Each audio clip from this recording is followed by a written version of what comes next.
And the reason some people remember certain things one way and other people remember things the other way, and it takes some time for it to all blend together to where you don't pay any attention to the fact that it had happened.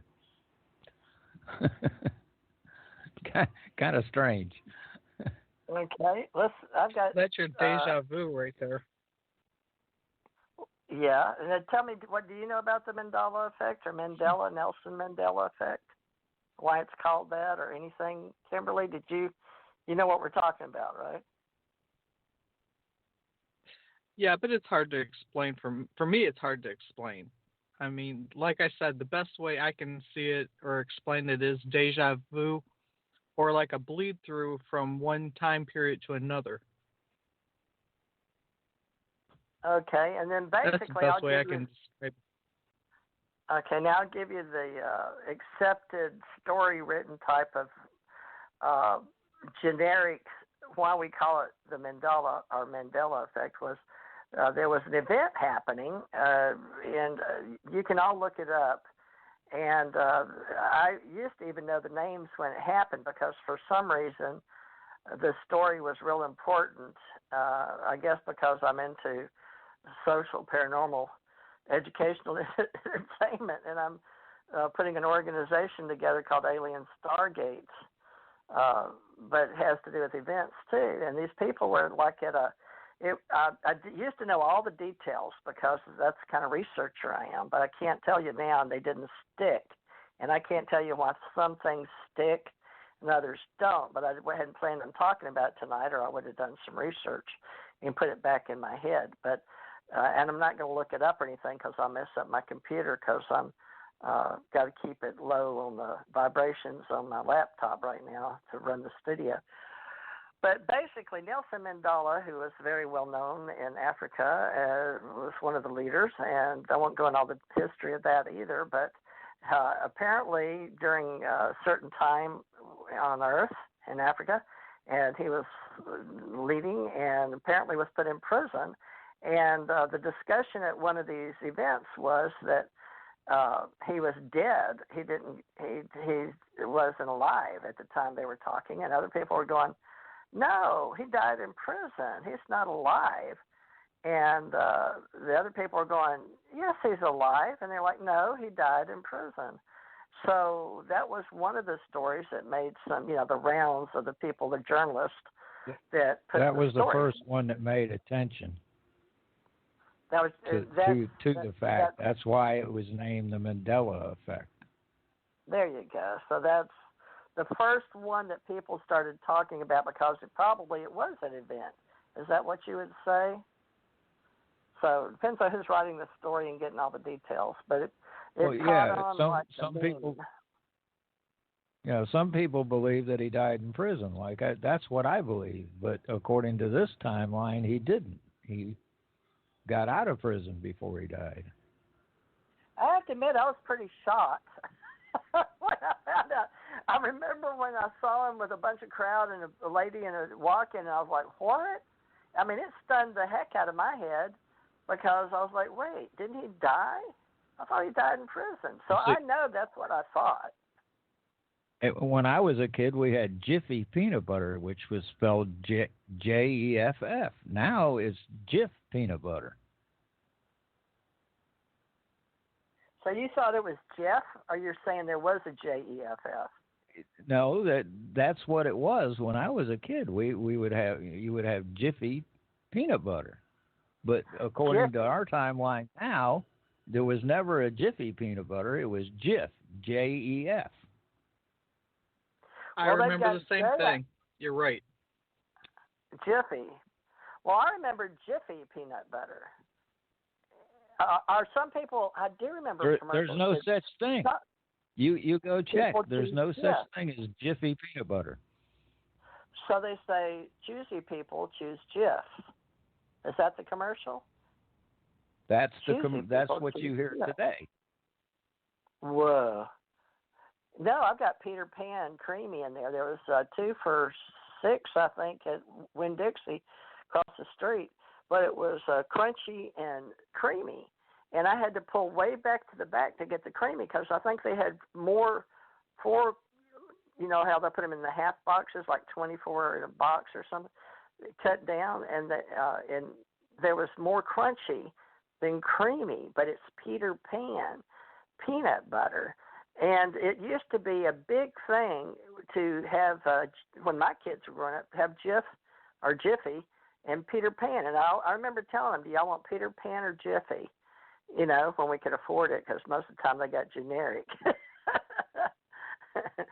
But anyway, so things happen for a reason, and this is part of our social, paranormal, educational entertainment. So how we're getting our ACO club started is if you like this kind of stuff, these are topics. And I put social paranormal, and I've got started socialparanormal.com years ago. I don't know if y'all remember or not. And I would hide Easter egg.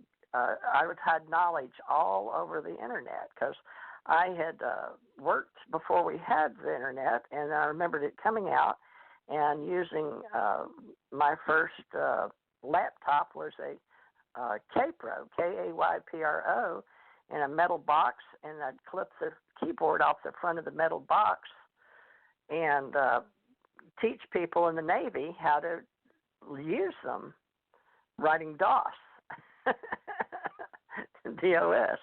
And it was a little bitty screen, and it was green color. And then I've had other people say, no, it was gray screen and white. And other people say, well, that's not the way I remember it. So even the colors of the screen, if you remember, both of y'all are well, you're my age anyway, but Kim's 10 years younger. But do you remember anything about the first computer you had, Ahmad? Do you remember? I remember some of it, yeah. Well, was it like a Kaypro? I don't even remember what name of it was. I know we had to have a caddy and put the phone in it. And the only thing that was the whole internet was only a couple of colleges. It was more like a message board than anything else. In the beginning. Well, what about a keyboard? Kimberly, because you don't have a computer now, but I'm sure you have. But did you ever own your first computer or work on yours or your grandmother's or libraries? Tell me what you remember about computers in your head. 10 years younger. Oh, a landline. A landline, that's for sure. You definitely had to have one, or you didn't have any access to anything. We didn't have computers like what they do now. We didn't have them in school like they do now. My first computer was basically bits and pieces. I used to go to the library and use theirs first, and that's how I first, by doing a lot of readings for people, I ran into some people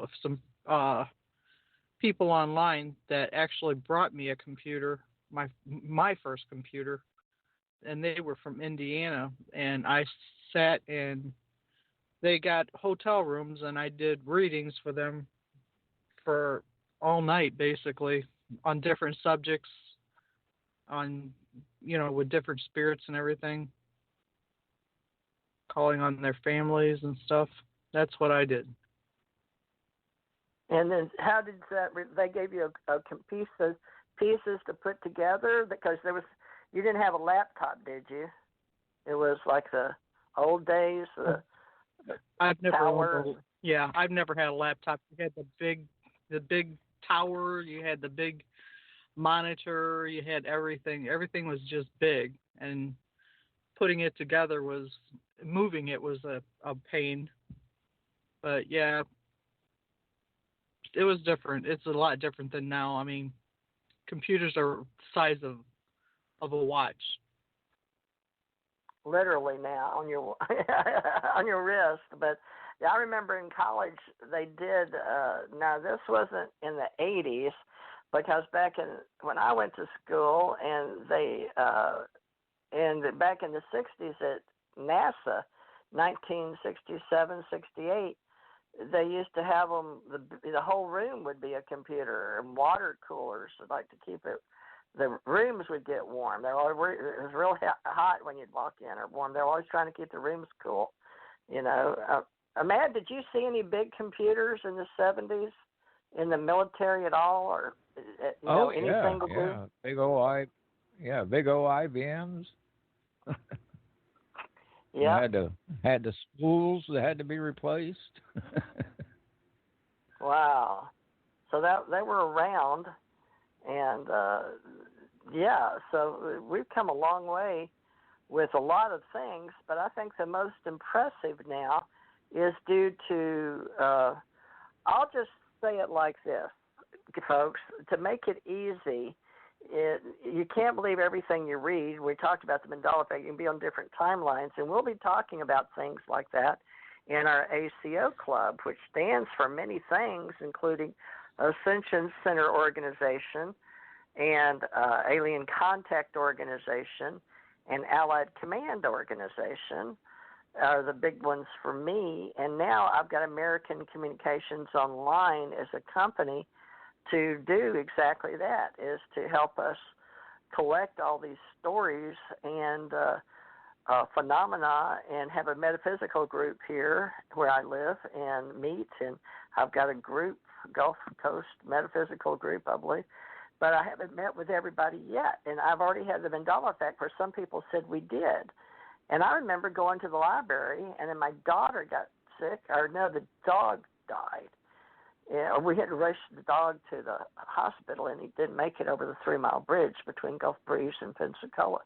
He died in the middle of the bridge. But the night before, he came in looking at me, and he was eating and walking into the wall and eating paper. It was really strange. We thought maybe he got some, but I read up on the little type dog he was, and they have some kind of brain hemorrhage or something like that. But the fact is that the things that I remember sometimes, the way they do, it becomes with the most strong emotion.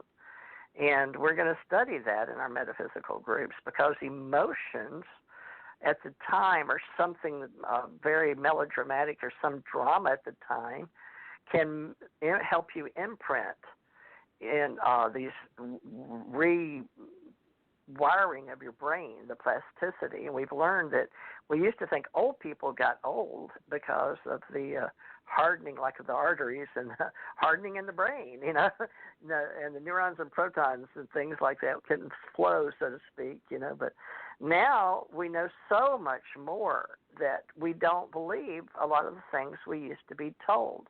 They become like old wives' tales and folklore. So, it's just information that gets dropped in scientifically. But we're going to also share hope and faith and the seriousness of why we even have emotions. And I've got to go to the neurologist, because I've always been a prenuptial agreement. Yes, and that's me, all right. Precog, like the Minority Report. Was that it, Minority Report? Or was it, I think it was, with Tom Cruise, where you see the ladies in the circle in the water. Was that Minority Report? Kim, did you see Minority Report with Tom Cruise? Or the movie I'm talking about? No, I didn't.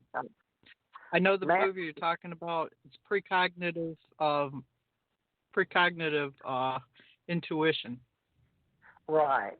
Knowing Whereas things are going to happen. You can, before they do. It's like stepping forward or having a bleed through.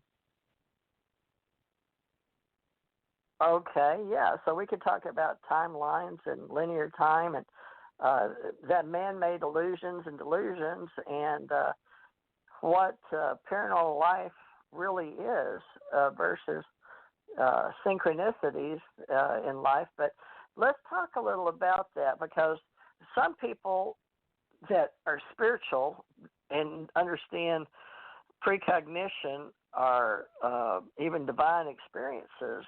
A lot of my friends that are older, our age or older, don't want to talk about things that are, to them, messing with the mind of the third kind, or the higher levels, in various groups. And you know the Navy did.